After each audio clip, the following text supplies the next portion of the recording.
ನಮಸ್ಕಾರ ಸ್ನೇಹಿತರೆ, welcome back to my channel. ತುಳಸಿ ಗಿಡದ ವಿಚಾರದಲ್ಲಿ ಎಂದಿಗೂ ಈ ತಪ್ಪುಗಳನ್ನು ಮಾಡಬೇಡಿ. ಕಷ್ಟಗಳಿಗೆ ಗುರಿಯಾಗುತ್ತೀರಿ, ಎಚ್ಚರ. ಹಿಂದೂ ಧರ್ಮದಲ್ಲಿ ತುಳಸಿ ಗಿಡ ಅತ್ಯಂತ ಪವಿತ್ರವಾದದ್ದು. ಹಾಗೆಯೇ ಜ್ಯೋತಿಷ್ಯ ಶಾಸ್ತ್ರದಲ್ಲಿ ತುಳಸಿ ಗಿಡವನ್ನು ಅತ್ಯಂತ ಪ್ರಮುಖ ಸಸ್ಯವೆಂದು ಪರಿಗಣಿಸಲಾಗಿದೆ. ತುಳಸಿಯು ಭಗವಾನ್ ವಿಷ್ಣುವಿಗೆ ಬಹಳ ಪ್ರಿಯವಾದದ್ದು. ತುಳಸಿ ಗಿಡ ಮನೆಯಲ್ಲಿರುವ ಕೆಟ್ಟ ಶಕ್ತಿಯನ್ನು ಹೋಗಲಾಡಿಸುತ್ತದೆ. ಆದರೆ ಇದರೊಂದಿಗೆ ತುಳಸಿ ನಿಯಮಗಳನ್ನು ಸರಿಯಾಗಿ ಅನುಸರಿಸಬೇಕು.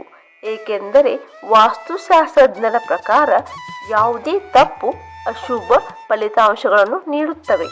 ತುಳಸಿ ಗಿಡಕ್ಕೆ ನೀರು ಹಾಕುವ ವಿಶೇಷ ನಿಯಮವೂ ಇದೆ. ನೀರು ಹಾಕುವಾಗ ತಪ್ಪು ಮಾಡಿದರೆ ಆರ್ಥಿಕ ಸಂಕಷ್ಟಕ್ಕೆ ಕಾರಣವಾಗುತ್ತದೆ. ತುಳಸಿ ಗಿಡಗಳಿಗೆ ನೀರು ಹಾಕುವಾಗ ಯಾವುದೇ ತಪ್ಪು ಆಗದಂತೆ ನೋಡಿಕೊಳ್ಳಬೇಕು.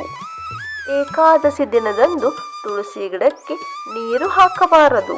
ಇದರಿಂದ ಜೀವನದಲ್ಲಿ ಆರ್ಥಿಕ ಸಮಸ್ಯೆಗಳು ಉಂಟಾಗಿ ಕೆಲಸಕ್ಕೆ ಅಡ್ಡಿಯೂ ಆಗಬಹುದು.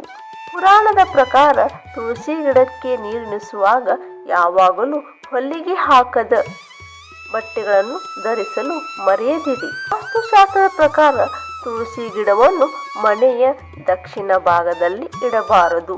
ಇದು ಮನೆಯಲ್ಲಿ ನಕಾರಾತ್ಮಕ ಶಕ್ತಿಯ ಹರಿವನ್ನು ಹೆಚ್ಚಿಸುತ್ತದೆ. ಜೀವನದಲ್ಲಿ ಅನೇಕ ಸಮಸ್ಯೆಗಳನ್ನು ತಂದೊಡ್ಡುತ್ತದೆ. ತುಳಸಿಯನ್ನು ದಕ್ಷಿಣದಲ್ಲಿ ಇಡುವುದರಿಂದ ಹಣದ ಹರಿವು ನಿಲ್ಲುತ್ತದೆ. ಧಾರ್ಮಿಕ ನಂಬಿಕೆಗಳ ಪ್ರಕಾರ ತುಳಸಿಗೆ ನೀರುಣಿಸಲು ಉತ್ತಮ ಸಮಯವೆಂದರೆ ಸೂರ್ಯೋದಯದ ನಂತರ. ಸೂರ್ಯೋದಯದ ಸಮಯದಲ್ಲಿ ತುಳಸಿಗೆ ನೀರುಣಿಸುವುದು ವಿಶೇಷ ಪ್ರಯೋಜನಗಳನ್ನು ತರುತ್ತದೆ ಮತ್ತು ಆರ್ಥಿಕ ಸಮಸ್ಯೆಗಳನ್ನು ಪರಿಹರಿಸುತ್ತದೆ. ಹಿಂದೂ ಸಂಪ್ರದಾಯದ ಪ್ರಕಾರ ತುಳಸಿ ಅತ್ಯಂತ ಪವಿತ್ರವಾದ ಗಿಡವಾಗಿದೆ. ನಂಬಿಕೆಗಳನ್ನು ಹೊರತುಪಡಿಸಿ ತುಳಸಿ ಗಿಡದಲ್ಲಿ ಹಲವಾರು ಅದ್ಭುತ ಔಷಧೀಯ ಗುಣಗಳಿವೆ. ಈ ಔಷಧೀಯ ಗುಣಗಳು ಹಲ್ಲಿಗೆ ಶತ್ರುವಾಗಿ ಕಾರ್ಯನಿರ್ವಹಿಸುತ್ತವೆ. ತುಳಸಿ ಗಿಡವು ಮಿಥೈಲ್, ಸಿನಿಮೇಟ್, ಲಿನೋಲ್ ಗುಣಗಳನ್ನು ಹೊಂದಿದೆ. ಹೀಗಾಗಿ ತುಳಸಿ ಗಿಡದ ವಾಸನೆ ಹಲ್ಲಿಗಳು ಮನೆ ಪ್ರವೇಶಿಸುವುದನ್ನು ತಡೆಯುತ್ತದೆ. ಹೀಗಾಗಿ ತುಳಸಿ ಗಿಡವನ್ನು ಹಿತ್ತಲಿನಲ್ಲಿ ಮಾತ್ರವಲ್ಲದೆ ಮನೆಯಲ್ಲೂ ಬೆಳೆಸಬಹುದು. ಸ್ನೇಹಿತರೆ, ಈ ಮಾಹಿತಿ ಇಷ್ಟವಾದಲ್ಲಿ ಒಂದು ಲೈಕ್ ಮಾಡಿ, ಮರೆಯದೇ ನಮ್ಮ ಚಾನಲನ್ನು ಸಬ್ಸ್ಕ್ರೈಬ್ ಮಾಡಿ.